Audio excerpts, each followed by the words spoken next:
Ladies and gentlemen, I am John Pace, a member of the R.M. Santilli Foundation and the chairman of the World Lecture Series on Hadronic Mathematics, Mechanics, and Chemistry. It is a pleasure and honor for me to present Lecture 3A by Professor Ruggero Maria Santilli on a truly fundamental scientific advancement, the axiomatically consistent and invariant generalization of 20th century spacetime symmetries for systems with potential and non-potential internal forces. In this lecture, Professor Santilli also presents the universal symmetry for all possible locally varying speeds of light within physical media, whose achievement required the prior construction of the isotopic generalization of Lie theory presented in Lecture 2A. The generalization of 20th century spacetime symmetries originated from the fact that the rotational symmetry cannot be exact in particle physics since there exists no rigid bodies in nature. Similarly, the Lorentz symmetry cannot be exact in the interior of the proton, the neutron, and other particles due to their hyperdense structure and for numerous additional reasons technically identified by Professor Santilli. The full understanding of this lecture requires the knowledge that the development of much needed new clean energies and fuels crucially depends on deviations from 20th century spacetime symmetries as shown in technical details in Level 5 of this lecture series. Ladies and gentlemen, allow me to introduce Professor Santilli as a true scientific leader who has dedicated his life to seek basically new scientific knowledge in all quantitative fields, a leadership that is now followed by scientists the world over. Good morning, ladies and gentlemen. Today we will present an outline of the universal symmetry of the most general possible reversible spacetime. Please note something new here in the word reversible spacetime. That association was non-existent in the 20th century because all the spacetime of the 20th century were obviously reversible over time, since they depend on the square of the local coordinates or their differentials. And so therefore, all elements of the 20th century line element were obviously invariant and over time reversal. Now, but this restriction, beginning from the title, is necessary in our series of talks because when we pass to the Lie admissible covering of Lie isotopic theory, we will indeed have irreversible spacetime, namely spacetime characterized by non-symmetric metric defined over a non-symmetric unit in which that will allow the axiomatization of irreversibility from the very foundation. Very well, so the topic of the lecture of today should be twofold. We shall discuss all infinitely possible isotopies of the Galilei symmetry and all infinitely possible isotopy of the Poincaré symmetry. Of course, I cannot do both because it will take a number of semesters to review all this material in details. In regards to the isotopy of the Galilei symmetry, I simply will have no time to discuss them at all. I proposed them for the first time in two books published in 1991, Volume 1 on the mathematical structure and Volume 2 on the actual isotopy. And the primary objective, as you can see from this picture, is that Galileo essentially studied the motion of body by ignoring the resistance of the atmosphere, so was studying exterior dynamical problem in our language. As you know from preceding lecture, we study interior dynamical problem. So basically the isotopy of Galilei symmetry and relativity essentially deals with the leaf that moves in a wiggly way through the air from the Pisa Tower all the way down. And indeed, this essentially implies the incorporation of variationally non-self-adjoint forces. There are two additional books. The elements of hadronic mechanics that treat both of them, the Galilei and the Poincaré case, in great details. There are also a number of independent books. This is one by Professor Tsagas and Sorlas, and based essentially on Lie theory. It was published in 1991 prior to the discovery of the isonumber, so it does not include the full isomathematics as presented in lecture 2b. But nevertheless, with that sole exception, it's very easy to do the upgrade and understand, and it is definitely a recommendable presentation. Another one that is recommendable on Santilli's isotopy of Galilean special relativity, which is very detailed and very readable. But the review which is very dear to my heart is this one by 5 colleagues that is essentially the lecture notes of my presentation of the isotopy of Galilean symmetry and relativity that I delivered at the International Center for Theoretical Physics in Trieste, following an invitation by the late Professor Abdus Salam. I would like to spend one word to remember Professor Salam, because in my opinion was one of the very few and extremely rare true scientists. Indeed, he was committed to new knowledge, and indeed, while he invited him, I had the first invitation of my life from Professor Salam, 1967, to present in Trieste, at his institute in Trieste, to present a Lie admissible algebra, and at that time what we were hoping to be physical application. The lecture which I delivered in 1992 in Trieste were again also following the invitation by Professor Salam, and I'm told that those were the last lecture attempted by Professor Salam. Indeed, it was very painful for me and for him, because he was in the very late stage of his unfortunate illness. He could not speak, but I could see from his eyes the excitement in seeing new knowledge, new physics being developed, or at least attempted. I have no words to remember Professor Salam with great appreciation and, if I may say so, the devotion. Very well, so let's pass now to an outline of all infinitely possible isotopy of the Poincare symmetry that in our series of lectures we call Lorentz-Poincare symmetry. Lorentz-Poincare because the Lorentz symmetry is the crucial and substantive part, as we all know, of what is called the Poincare symmetry. So to honor both, we call it the Lorentz-Poincare symmetry, or the LP symmetry. And here is the conventional expression, but immediately you see a novelty here. You see, as we will see, the Lorentz-Poincare symmetry is 11-dimensional, while throughout the entire 20th century it was believed to be 10-dimensional. We will see in details the origin of this, it's called isotopic symmetry. This is a lecture in physics, and I have to start by emphasizing a dramatic difference between physics and mathematics. In mathematical paper, I cannot be manipulated. They are based on theorems. They are rigorous. Sure, there is some politics in mathematics, but it is marginal and absolutely of no consequence, of which I am possibly aware or worth reporting during this lecture. In physics, the situation is dramatically different.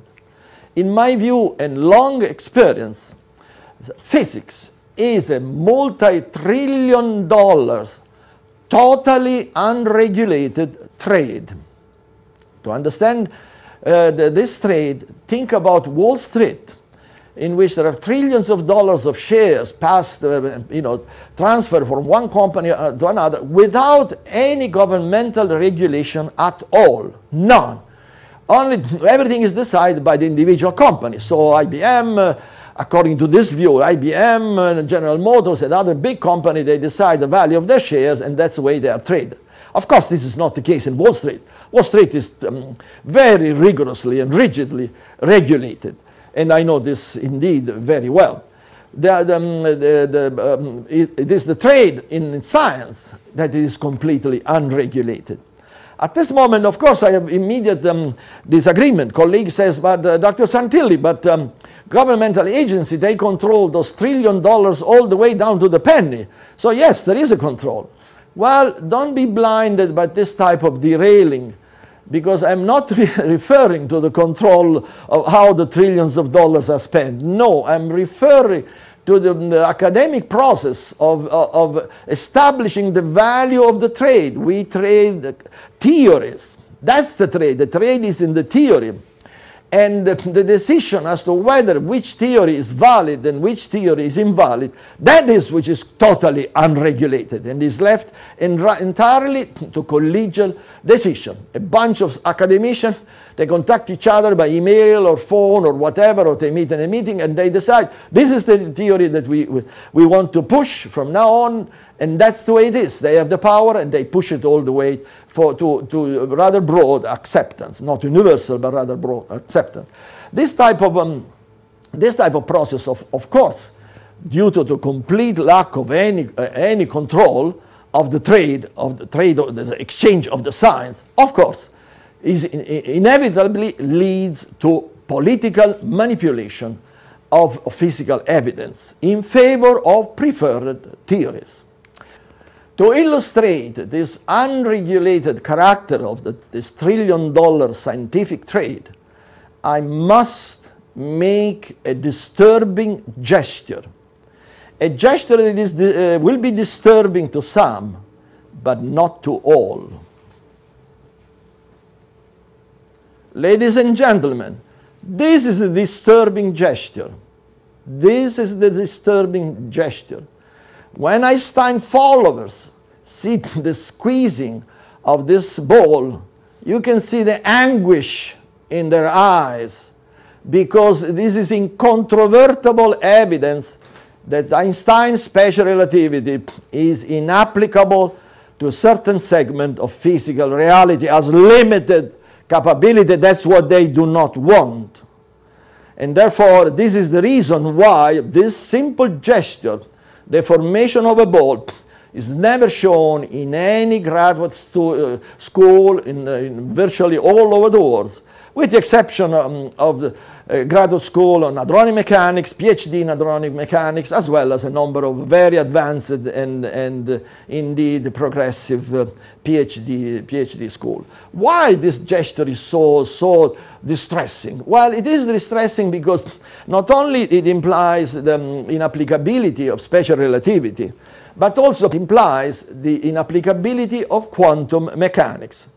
Indeed, both special relativity and quantum mechanics are known to be irreconcilably incompatible with the theory of deformation. And therefore, when you see this, when you show this to an Einstein follower or other colleagues who are sold on universal validity of quantum mechanics, you see the anguish in their face. And therefore, they oppose this topic as vigorously as possible. And that is why those are some of the consequences of having this trillion-dollar trade be unregulated. Why? Because the implications for society are substantial. This is just a symbol for the representation of a baryon, of a proton or a neutron. There exists no perfectly rigid body in nature. All objects in nature are deformable. We can discuss the degree of the deformation under certain external forces. Yes, this is debatable, but not the existence of the deformability itself. Denying is straight corruption. And I want to state it very clearly because I want to have no part of it. So the issue is the following. The proton and the neutron are expected to be deformable. Ladies and gentlemen, the moment the academia admits that the proton and neutrons are deformable, the consequences, financial, academic, and otherwise, are really substantial.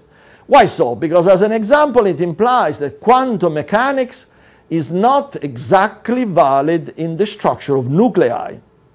Quantum mechanics is not exactly valid in the structure of nuclei. Why so? Well, because this deformation implies the collapse of the very pillar of both special relativity and quantum mechanics, namely the rotational symmetry.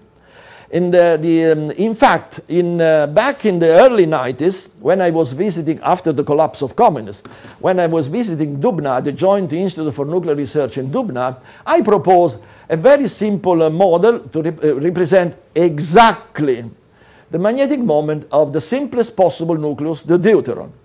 based on what? On the assumption that the proton and the neutron experience a small deformation of about 1%. This is not in scale.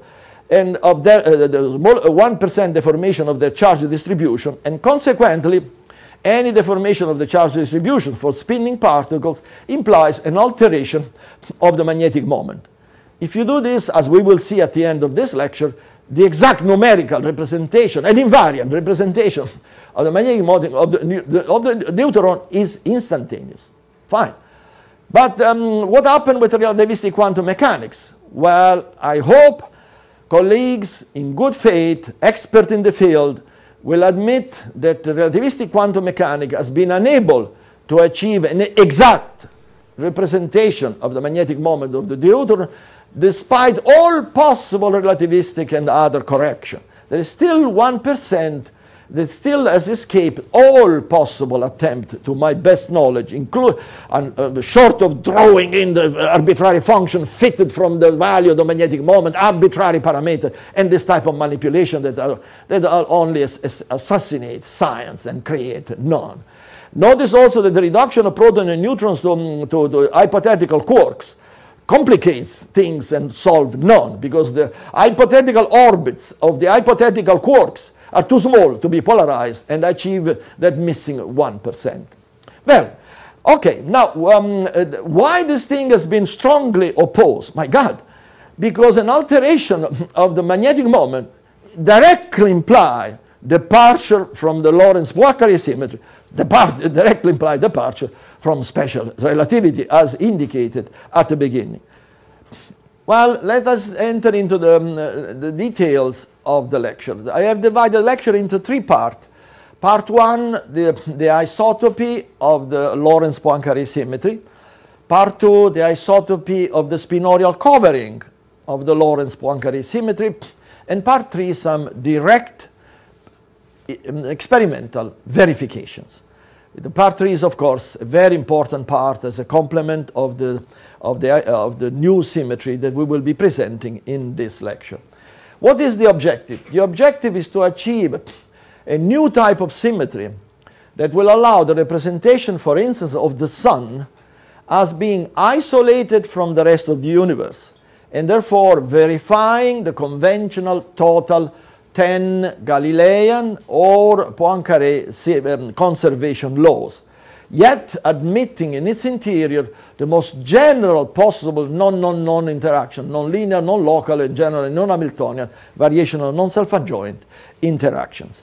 Alternatively, one of the objectives of this lecture is the so-called historical open Lorentz problem, namely the universal invariance of locally varying speed of light within the physical media. Remember, for lecture 1A, for colleagues who did not have a chance to look at it, that the reduction of light to photons propagating through the water has been completely discredited and being totally political. The reason being because with reduction there is no physics that you can do.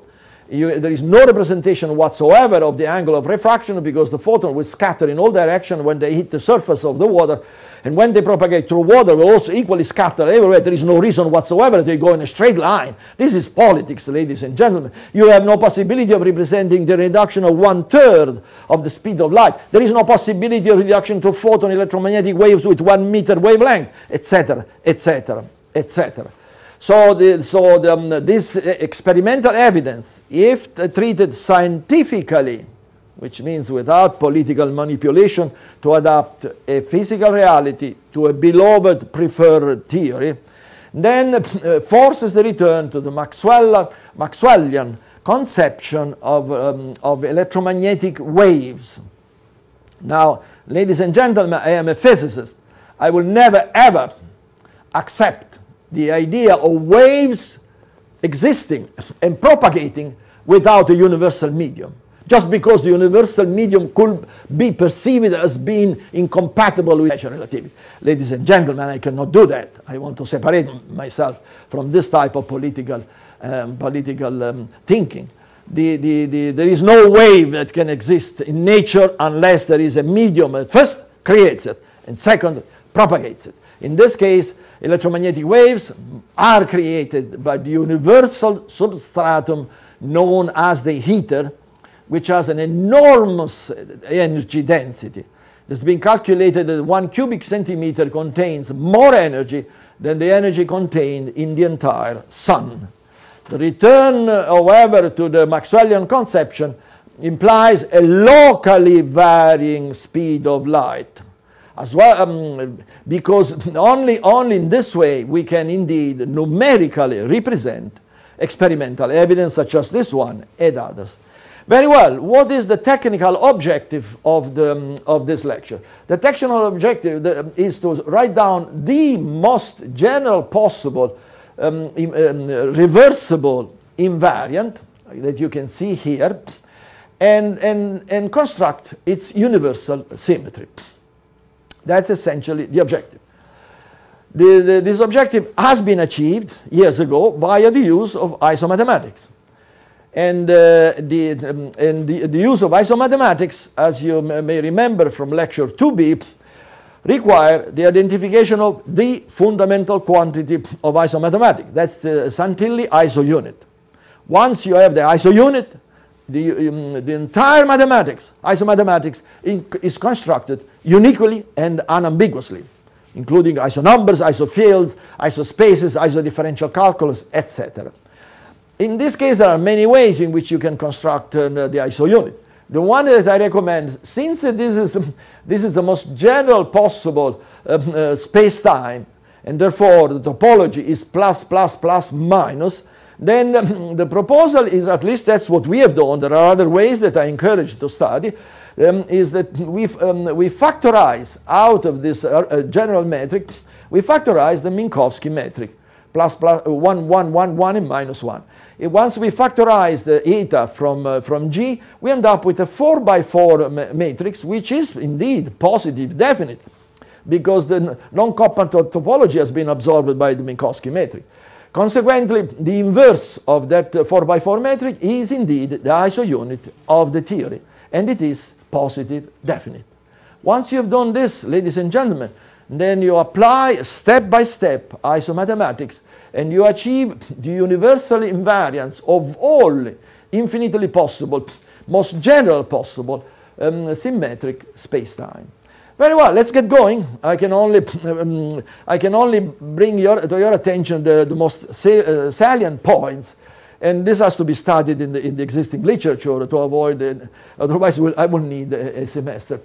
Well, the starting point, of course, is the Minkowski space, which is based on the field of real number, and then the metric we have just discussed, and of course the line element, the celebrated Minkowskian line element. But it is presented here in a different way.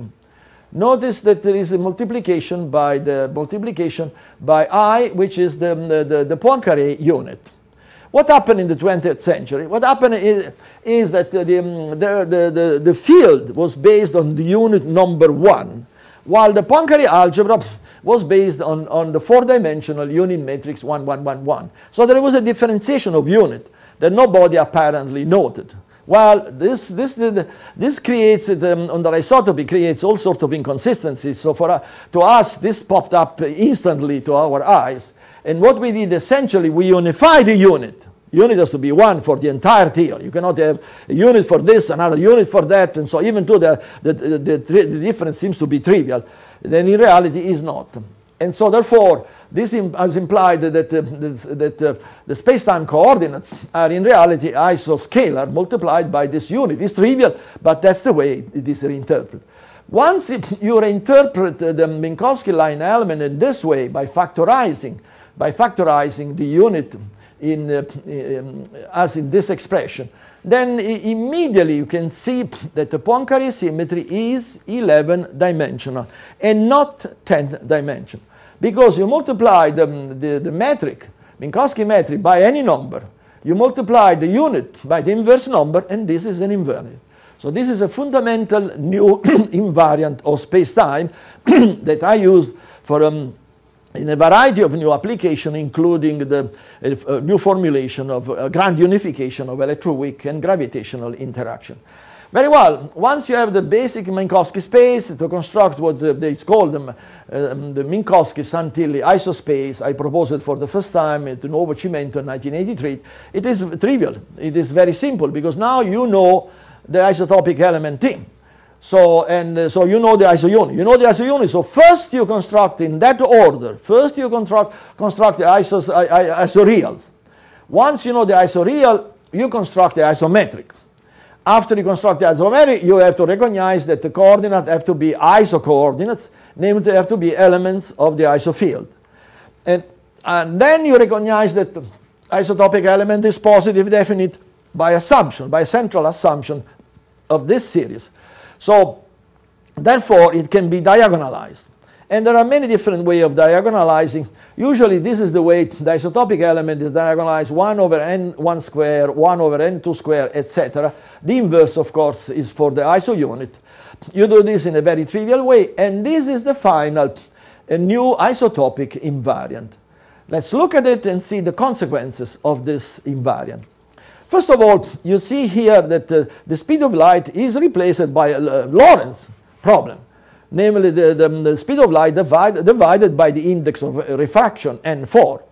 Incidentally, not only you have the index of refraction here, but you also have the space counterpart, which are unavoidable. Even if you don't introduce them at the beginning, any transformation, even Lorentz transformation, will automatically create it. And so you cannot, they are intrinsic in the geometry, if you want so. But let's look at this in more detail. As we will see better in lection 3b on the isotopy of special relativity, the Minkowski-Santilli isospace implies arbitrary causal speed, in particular arbitrary speed of light that can be as low than the speed of light in vacuum as desired, or can go as bigger than the speed of light in vacuum as desired. At this point, I have to recall this vociferous claim by Einstein followers that the speed of light in vacuum is the final causal speed throughout the entire universe under whatever possible condition may exist. Anywhere in the universe, I have to denounce it as political, and I have to defend Albert Einstein from possible complicity in this type of statement. Albert Einstein was very clear. He stated that the speed of light is indeed the ultimate limit of causal speed under three conditions. First, that it is for a point particle. You cannot have extended object in Einstein's special relativity. Number one. Number two, that the propagation is in vacuum. And number three, that the forces causing the acceleration are action at a distance, for instance, of electromagnetic character. Ladies and gentlemen, that statement by Einstein is indeed correct. And it is verified, in any case, on a daily basis nowadays in particle accelerator. The politics for personal interest enters when those three conditions are removed, and the speed of light as the maximal causal speed is pushed as the final expression of causality throughout the universe, even under a condition in which there is no experimental verification at all. For instance, question: an electron in the core of a star that is evolving with the maximal causal speed given by the speed of light in vacuum, or the local speed is arbitrary. Ladies and gentlemen, the correct scientific statement is we do not know. We do not know. That is a correct statement, scientifically. If we say, no, the speed of light is the maximal causal speed everywhere, that's politics, ladies and gentlemen, and must be denounced as politics. Again, on this business of the speed of light as the maximal causal speed, there has been horrendous politics going on that must be denounced because it suppresses the imagination of young mind and prevents discovery, advancement of human knowledge that in this case are crucial. For instance, the group of experimentalists in Germany propagated an entire symphony Beethoven symphony at a speed bigger than the speed of light in vacuum. It was done by propagating, it was done a typical interior condition, exactly as predicted by this geometry, by propagating light through certain media, media given by special guides. Immediately, all Einstein followers all over the world unanimously, vociferously, no, this was only the phase velocity that was greater than the space, so there is no change whatsoever in the special relativity. Of course, all this authority is abused for one precise purpose, to maintain the validity of Einstein's doctrine for all possible conditions existing in the universe. But ladies and gentlemen, I want to be on record by stating that one day, perhaps in this millennium, mankind will indeed reach the star despite the obstruction, the obstacle, the disqualifications, and other intrusion by Einstein followers. They want to impose the validity of Einstein way beyond the condition of original conception and experimental verification. In any case, we already have available now purely mathematical model that at least, however, consistently predict and describe spaceship covering arbitrarily long distances at arbitrary speeds without fuel tank. I repeat, I hope to have time in some lecture on isogeometry to present geometric model of spaceship capable of covering any distance throughout the universe at whatever speed desired without fuel tank. This seems to be crazy. It is not. Because, first of all, the fuel tank, you cannot reach the star with a fuel tank. If you need fuel to reach the star, forget about it. So you have to locate the source of energy during your travel to the star. The only source of energy is the ether. So if you tap this enormous amount of energy existing in the ether, ladies and gentlemen, you certainly need no fuel tank. Regarding arbitrary speed, the moment you establish contact with the ether, then those interactions are non. So therefore, special relativity does not apply.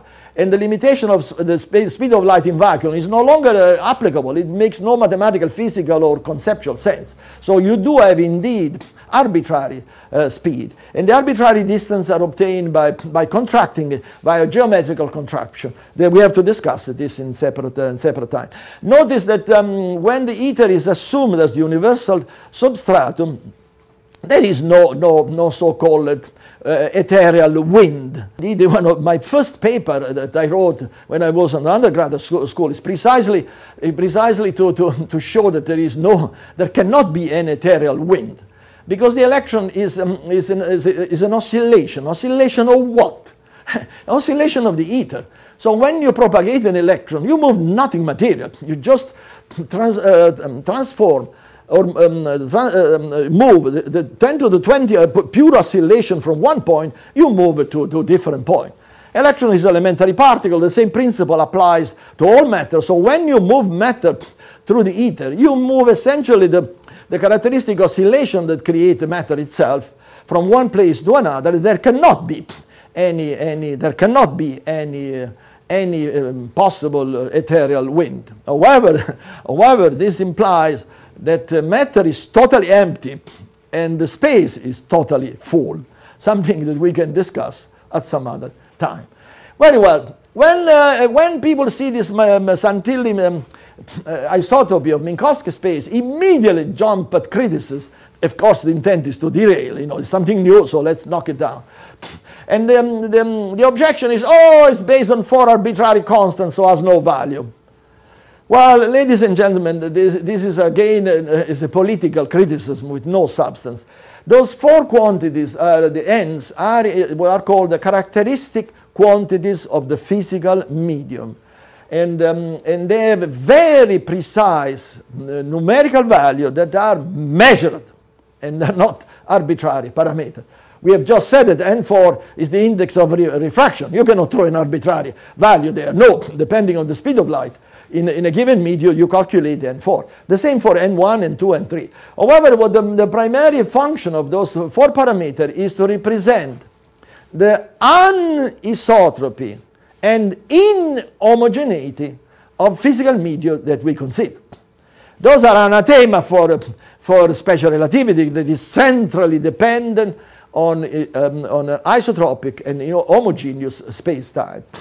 But the inhomogeneity is clearly dependent on the local dependence of the characteristic quantity on the radius. Think about our atmosphere. The density varies with the elevation. Also, the atmosphere is a beautiful example of inhomogeneity as well as anisotropy, because it rotates and creates, therefore, a medium which cannot possibly describe by the axiom of special relativity. But there is, incidentally, those characteristic quantities are normalized to the value 1 for the vacuum. And so, in this sense, N4 can be conceived as a geometrization of the density of the medium. And N1, N2, N3, they have actually physical characteristics regarding the shape of the object itself, as we will see. In any case, the political character of the criticism that the characteristic quantities are arbitrary constant can be easily unmasked by showing that in the event the criticism is correct, then the famous Schwarzschild metric is trivial because characterized by 4 arbitrary constants.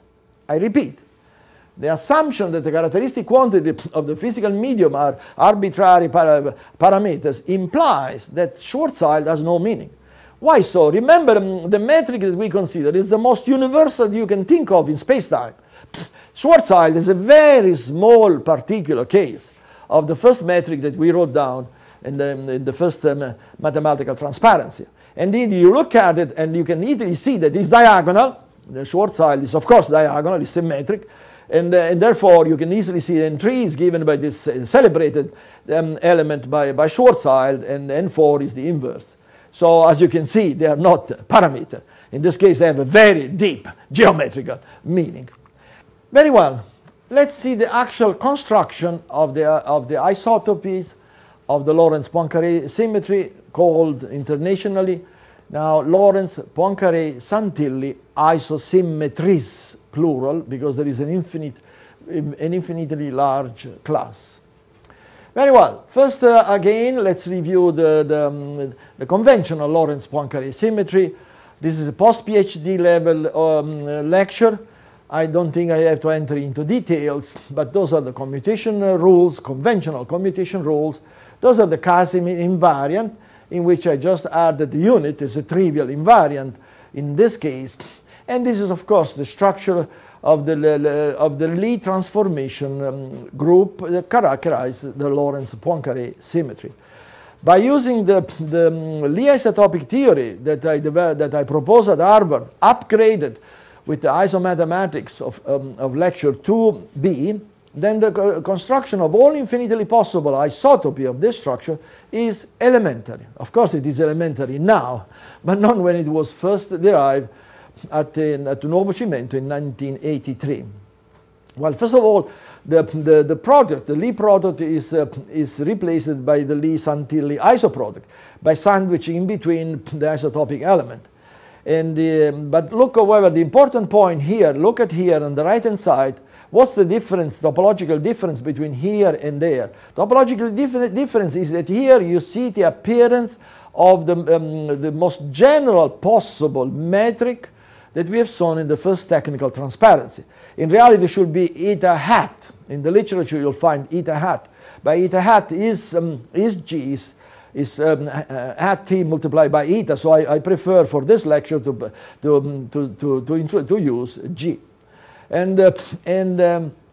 Very well. And so the same for the iso-Casimir invariant. It's very easy to compute. Essentially are given by sandwich the isotopic element of each and every product, and doing the various calculations, and see that the first isotopic invariant is, of course, the iso unit. But careful, it's non-trivial now. That is an integral differential operator. and that represents variational and non-self-adjoint forces. So the invariance of that iso unit is crucial for the consistency of the entire theory. And as a matter of fact, the entire isotopy of the Lorentz-Poincare symmetry are constructed around the iso unit precisely to assure its invariance. And the other second order and third order invariant are constructed very easily. This is just a simple isotopy of the second order invariant of the Lorentz-Poincare symmetry. This is at the foundation of relativistic mechanics. And then similarly, the Santilli isotransformation are easily constructed. Notice that the isotopic element appearing in the exponent, again, as I emphasized, since the lecture 2A was the crucial point that convinced me that the isotopy of Lie here are by far non-trivial, and therefore I kept doing them my way. Very well, let's now construct the isotopy of the Lorentz-Poincare symmetry in each of its main part, beginning with isotopy of the rotational symmetry. Therefore, I have to remember this disturbing gesture that I initiated this lecture, namely the deformation of the sphere. Ladies and gentlemen, this is what we have to represent in an invariant way. We have to represent all infinitely possible the ellipsoidal and other deformation of the sphere. Not only classically is trivial, but particularly at the level of elementary particles, so that we can extract eventually in due time new clean energies and fuel. Very well, in this case we used what is called the Euclid-Santilli isospace. This is essentially its element is the ellipsoid multiplied by the iso unit, and at this moment you have to construct the isotrigonometric function. This requires a little bit of work that you have to study in the existing literature. Again, you have to identify the units of the angles. Remember, even the angles have to be iso angles. To define as iso angle, they are given by the product, the ordinary angle multiplied by its own iso unit. And in this case, it turns out that the product N1 N2 is the iso unit for the angle phi, and while the N3 is the iso unit for the angle theta. So after doing this, it's very easy to derive the isotrigonometric functions which are at the foundation of the isorotational symmetry. And those are the isospherical coordinates. They look innocuous in a mathematical exercise.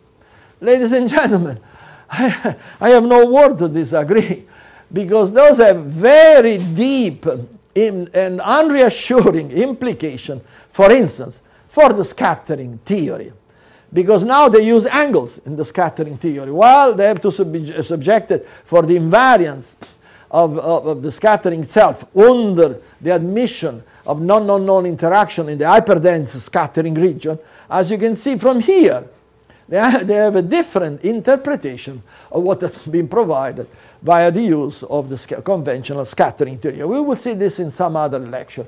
So then you use the rules of Lie Santilli transformation group and very easily construct the rotation here in 2 dimensions. I cannot do it in 3 dimensions. It is done on my book on elements of hadronic mechanics in all details, in all possible dimensions. I recommend it. It's very easy to prove that isotopic rotational symmetry is isomorphic to the conventional symmetry. But this is a little bit unsettled, because the rotational symmetry only holds for the perfect sphere. Here we are talking about all possible ellipsoidal deformation of the sphere. So how can the rotational symmetry remain invariant for all possible deformation of the sphere? This is basically the issue. The answer is the so-called isosphere, namely the perfect sphere in an isospace over an isofield. In essence, what happens is the following, that we start from a perfect sphere. We deform the sphere into the ellipsoid. By doing so, we change the unit radius, we change into the n1 square and n2 square. Jointly, we change the corresponding unit by the inverse, and therefore those two changes, they compensate each other And the ellipsoid appears an ellipsoid only in our space-time. But on isospace over isofield, this ellipsoid is indeed the perfect sphere. As a matter of fact, if the image of the ellipsoid were not possibly the perfect sphere on isospace, it will be easy to prove this lemma to be wrong, that namely that isotopic rotational symmetry cannot be isomorphic to the spherical, to the conventional rotational symmetry. Let's move now to the Lorentz symmetry. Again, you applied the theory of Lie isotopic groups and easily construct the covering of Lorentz transformation here in 2 dimensions. For arbitrary dimension is in my book on elements of hadronic mechanics. And again, it's very easy to see that, this expression here, leave indeed invariant, the very first universal space-time invariant, they originally wrote in 2 dimensions, of course. It's also very easy to prove that, that what is called the Lorentz-Santilli isosymmetry are all isomorphic to the conventional symmetry. Again, there is a dichotomy because the Lorentz symmetry only holds, for, as well known, for the perfect light cone that sets the causality for the speed of light as the maximal causal speed. So in reality, the light cone that we have is this one. For instance, in our atmosphere, the speed of light changes continuously because of the change of the density with the elevation and other reasons, the anisotropy and so on. So this, the wiggly cone, is the real cone in our. And so how can it's possible that Lorentz still remain valid for this wiggly cone? Well, it's the same principle as for isosphere. It's called the light isocone. You start from here. You change which the axes are 1 and 1. It's 1 second, 1 centimeter. You change those. You deform those axes by multiplying them for n1 and n3 and n4 in this case. Jointly, the corresponding units are lifted by the inverse value. Automatically you have necessarily an invariance, namely in this wiggly cone, when seen on Minkowski-Santilli isospace, is the perfect cone to such an extent that even the angle is 45 degrees. So on Minkowski-Santilli isospace, the maximal causal speed is the speed of light. I repeat, on the isospace over an isofield, the maximal causal speed is the speed of light in vacuum. However, that is a mathematical formulation. The arbitrary value of the speed of light occurs when you project that mathematical treatment that is used for invariance, when you project it in our space-time. So the projection then gives you an arbitrary speed. And look at this, the identity is such that you can even write by putting a hat on the coordinates, so you don't see any difference between the conventional light cone and the light isocone. Very well, let's keep going, then let's look at the translation. Look at the translation here. They are very 4-dimensional. They are highly nonlinear, as we expect to be, because we are after a non theory, nonlinear, non-local, non-Hamiltonian, non-potential, etc. And this appears to be in contradiction with the fact that the linear momentum isocommute. You see, remember the structure constant of the Poincare symmetry are preserved in this presentation that we are dealing with. And so why then, under the isocommutativity still we have a nonlinear realization? Well, we do, because if you go in the conventional space, Minkowski space, then the linear momentum in this formulation no longer commute. And indeed, we started with the most general possible metric, which includes curvature as one of many different, much more complex notions. So certainly the linear momentum are not expected to commute conventionally. Very well. And then finally we have the isotopic isodilation or isotopic invariance, still as an undefined name. Again, if we change the isometric, we multiply by an arbitrary quantity, and corresponding the iso unit is multiplied by the inverse, the isotopic line element remains invariant. Therefore, we have the theorem that both the Lorentz-Poincare symmetry, as well as all infinitely possible isotopes, are 11-dimensional. Contrary to a belief throughout the entire 20th century that the Poincaré symmetry was only 10-dimensional.